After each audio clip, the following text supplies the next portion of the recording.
गर्भसंस्काराची सुरुवात कुठून झाली याचं उत्तर लपलेलं आहे महाभारतात. महाभारतात गर्भसंस्काराचे अनेक सुंदर संकेत मिळतात. त्यापैकी सर्वात प्रसिद्ध कथा म्हणजे अभिमन्यूच्या गर्भसंस्काराची कथा. कथेनुसार अर्जुन आपल्या पत्नी सुभद्रेसोबत गर्भातील बाळाला चक्रव्यूह भेदण्याचे रहस्य समजावून सांगत होते. अर्जुन समजावत असताना गर्भातील बाळ अभिमन्यू सगळं बारकाईने ऐकत होते. चक्रव्यूहात प्रवेश करण्याची पद्धत त्यांनी गर्भात असतानाच शिकली होती. पण कथा सांगते की अर्जुन चक्रव्यूहातनं बाहेर येण्याची पद्धत सांगण्याआधीच सुभद्रा झोपी गेल्या. त्यामुळे अभिमन्यूला देखील ते अर्धेच ज्ञान मिळाले. या कथेतून आयुर्वेद आणि भारतीय संस्कृती एक महत्त्वाचा संदेश देतात. आईच्या भावना, विचार आणि वातावरणाचा गर्भातील बाळावर परिणाम होतो.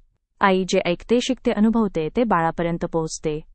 महाभारतातील ही कथा सांगते की गर्भसंस्कार म्हणजे केवळ संस्कार नव्हे, तर गर्भविकासावर सकारात्मक विचारज्ञान आणि वातावरणाचा परिणाम होतो.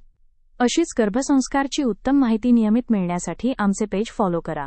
सुख आयुर्वेद गर्भसंस्कार केंद्र, सोलापूर.